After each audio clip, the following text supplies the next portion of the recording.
play this? I have the recording in my library, so I must have. I don't remember having recorded this. Yeah, so for context, I had planned to make this video a couple years ago, but I needed to take a break from playing Mario games because my experience playing the Lost Levels was apparently so excruciatingly painful that I somehow blocked ever having played this game and storing the playthrough on my hard drive from my memory. This is not a joke. I only vaguely remember when I would have recorded this because I know I must have done it right after I recorded the first Super Mario Bros. And then must have focused my attention to something else afterwards. I was mentally preparing myself to tackle this game when I noticed I already had a full playthrough of it and was both incredibly relieved but also, like, a little concerned. I've never had anything cause a gap in my memory like this. I'm not supposed to be able to do this. Yeah, those continue to not be numbers. You know, I didn't want to say anything during Mario 1, but the classic games have this weird fixation on designing levels in a way that just lets you skip them. It's like, why even design a level if you're just gonna make it easy for me to skip it? So as far as I know, the story in this game is basically exactly the same as in Mario 1, meaning that the mushroom people got turned into various different things throughout the Mushroom Kingdom, and I'm assuming that applies to these mushroom platforms too. In the last game, they looked more like girders, but in this one, those are unequivocally little mushrooms, similar to the super mushrooms that make Mario Super Mario. But what makes these little mushrooms a platform and the bigger ones a power-up? Why don't these make me an even smaller Mario? Oh, here we go again. I can't wait to go to the wrong castle 7 more times. There's how many worlds in this one? Whoa, god damn! How can Mario spring so fast and not get his skin torn off? Also, can I just say, I hate this. There is no audio-visual indication of where you are because you're off-screen, nor how close you are to falling back on-screen. Granted, you can take your time and test it out first, so it can be an educated guess, sure, but how am I supposed to know how long I can hold right for? This jump sucks. It's not impossible, of course, but you are given such a tiny platform to jump off of that you need to time with the piranha plant, and if you go too far to the right, you aren't given a whole lot of room to gain enough speed to jump on the block to make it to the pipe. That is, of course, unless you know about the second invisible block slightly behind where you jump, which why the f would I? Dude, the way they design some of these jumps is so annoying because just look at how I somehow make this jump. There's no way I could have reasonably thought my jump would extend high enough to reach because it's just barely low enough for me to land on it. Oh, f you. Oh, it's the goofy ass guess the path shit again, isn't it? Oh, a leap of faith. Perfect, just what I wanted in my harder version of Mario 1. And you wanna know what's extra ass about it? It's a leap of faith onto a paratroopa above a bottomless pit. Yeah, no, that's great design. Oh man, yeah, no, that's awesome. Good for me, right? Just what I was expecting would happen. And just in case you're curious, the other gap also has an invisible block because why wouldn't it? Wait. Oh no, the looping if you pick the wrong path thing isn't just in the castle levels anymore? Oh, I just had like a visceral physical reaction to seeing the beginning of this level. I've probably died here 1,000 times. And see, that's the thing about the Lost Levels. I could grant it 1,000 sins for part where I died here, part where I died there. But to be honest, that's not very fair to this game. I don't have a lot to say about it compared to Mario 1 because going through each individual aspect and minute detail of where I died and why would take us forever. What I mean to say is that there are hardly any unique aspects or elements that make this game as challenging as it is. It's the combination of all of it that makes it supremely frustrating. Awkward little jump here, funky enemy placement there, timing cycles that feel different on each go-around, react quickly and move midair or you'll get hit and fall off of a tiny platform. There's just a bunch of that in this game. And see, this is kind of what I'm talking about. This one can push you off, and it's frustrating that it can do that when you have to land on a small moving platform. But it's not like this is the one time this happens, or that it's even the biggest offender in this level. It's hard to gauge what's genuine critique versus just skill issue in this one. World 6-4 kind of makes me understand the problem I have with it a little more though, I think. Compared to the first game, the Lost Levels feels a lot like constantly shifting gears on a car, where you have to speed up and slow down a whole bunch. If you're too slow, you won't have enough momentum to make a certain jump, but if you're running all the time, you'll probably run into something you didn't mean to, and having that mindset shift every other level makes platforming way more challenging. Are you kidding me with this, dude? A Hammer Brother and a Koopa Paratroopa at the same time? When? How do I make this jump? That's what it is too! Mario bounces off of enemies higher in this game than in the last. I knew he felt different to control in this one. Sure, he controls a little different in most games, but when I'm off the heels of the last game and this one looks near identical, you can't fault me for expecting it to feel one-to-one. Okay, who put springs in the middle of a damn forest? The thing I talked about earlier with the springs is in full effect here. I have no idea where I'm supposed to land or even where I'm going to land, and I don't have much real estate to figure that out. Not to mention, you have to do this while there's wind. Whoa, wait, so if I had gone down there, I'd just be screwed with the Buzzy Beetles? That's not fair. How would anybody know that without it happening at least once? Are you kidding me with this jump, dude? What? Do I hold the jump button after bouncing off of the paratrooper or don't I? What am I meant to land on? I can't account for things I can't see.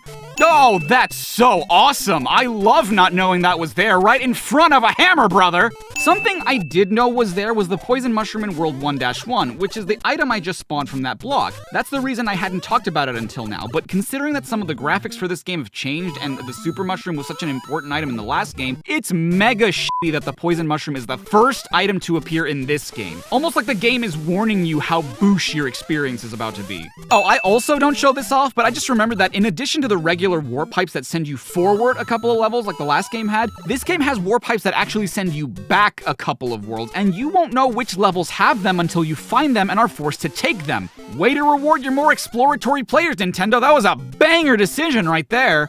How in the is this fair? I have to jump around like a dumbass because the block graphic is exactly the same as the background block graphics. I'm lucky I even figured out these were here. This is the one element of this game that I actually do remember having to deal with, but I thought it was from World 8 of Mario 1. So I was super confused when I watched that playthrough back and didn't see this.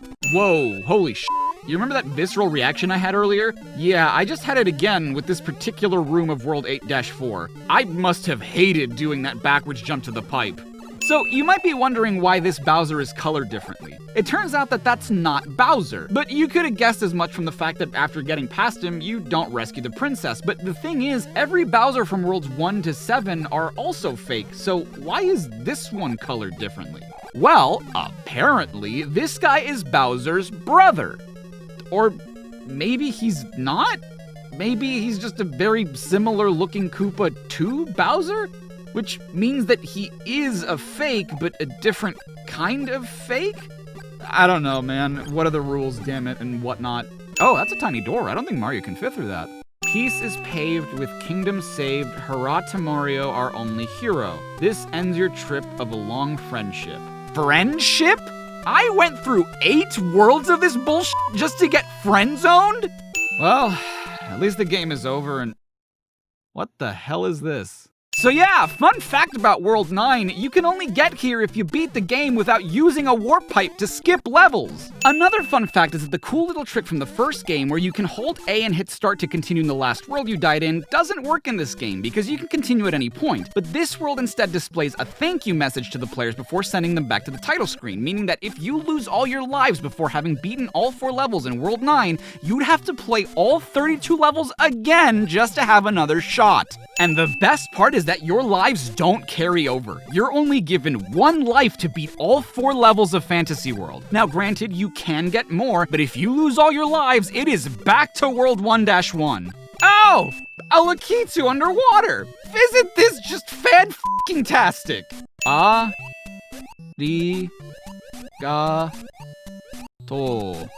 And a kusokurae to you, the lost levels. What?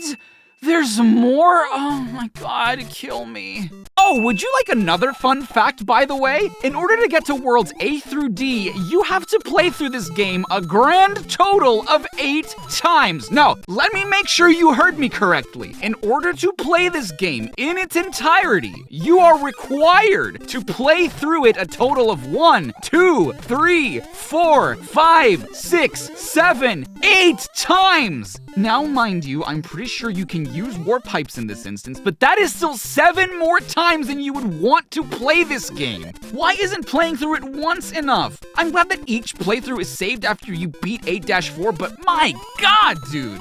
I'm sorry, is this pipe not connected to anything? You could say that it's just displaying like that because of the HUD, but I doubt it, considering that there are other sprites that seem to be further up than where the pipe ends. Oh, sure, just put me in a level with the giant unpredictable springs, mix it up with a little wind to make it extra hard to control, and while we're at it, why not add a Lakitu that can cover the tiny bit of platform you can land on? You know, I didn't get the same visceral reaction from watching myself play World C-3, but I felt an overwhelming sense of relief when it was over. Like, I was so tense in the past that I'm still clenching in the future. Oh, phenomenal. Another leap of faith, this time where I have to deal with Hammer Brothers and the risk of bumping my head causing me to have to perfectly arc my jump onto the paratroopa. Oh, I can just tell by watching this level that traversing World D-3 sucked. Look at everything I have to deal with, from the Hammer Brothers to the bullet bills. I bet it didn't even feel good when I beat this stage. You want an extra fun fact? The blue Bowser you see in World D-4 isn't actually Bowser's brother, but a fake Bowser's brother. Why does there need to be a fake of Bowser's brother? I have no idea. Why does Bowser need to have an ambiguous brother/clone at all? We may never know.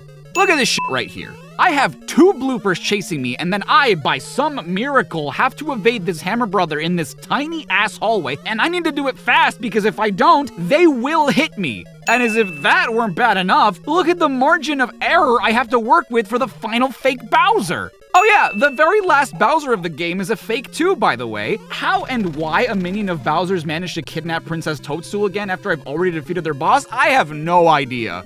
And also, why does the Koopa Troop have so many goddamn castles? Isn't Princess Toadstool the monarch of the Mushroom Kingdom? Did these castles used to be hers and got invaded by Bowser? I doubt it. When would he have had the time to put so much lava in here? You said that peace was paved and the kingdom was saved 5 worlds ago. Why should I trust you this time? To super players, thank you for purchasing the Discard Super Mario Bros. 2.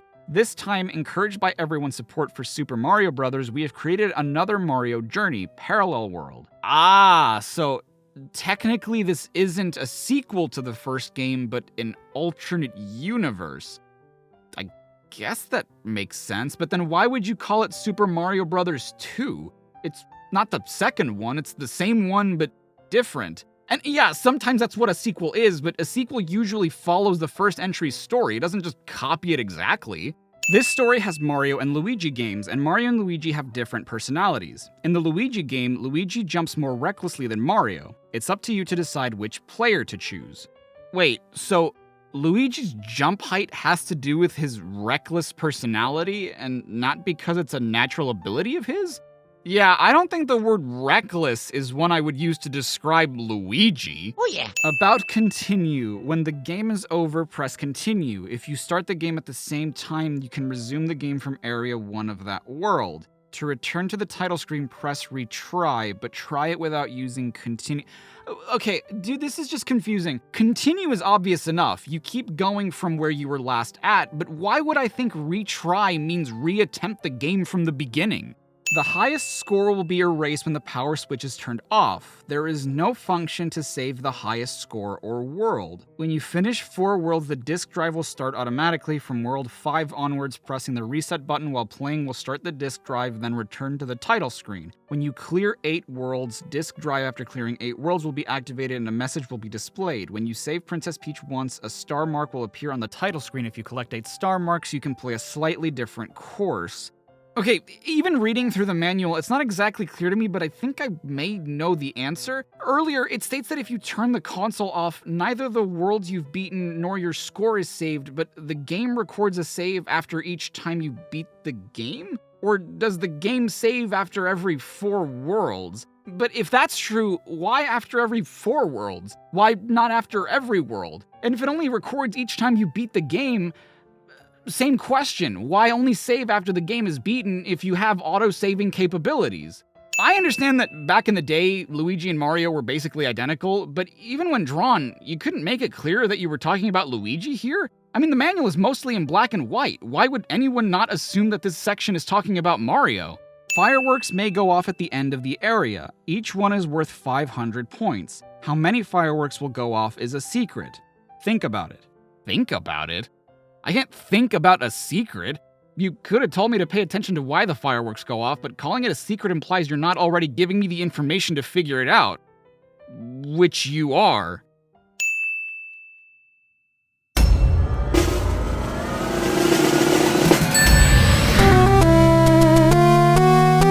Hey everyone, Charai5 here. Thank you so much for watching my CINEMASINS pastiche of everything wrong with Super Mario Bros. The Lost Levels. What I said at the beginning of this was not a joke at all. I keep a database of recorded gameplay footage on an external hard drive, and I have like just a way to check what playthroughs I already have recorded. And as I was getting ready to record this, I noticed I already had this playthrough there, and I was like, what? I don't remember recording this at all. Like this, it is a blank slate in my memory, and I was like, I'm glad I don't have to play this, but I don't remember playing this in the first place. So that was genuinely pretty spooky. Question of the video: do you guys have any experience playing this game? Do you know how hard it is beyond just from YouTube videos? Do you have any first-hand experience playing this either through Virtual Console or maybe on actual Famicom hardware? I would love to know what you guys think of this game, especially compared to the original Super Mario Bros.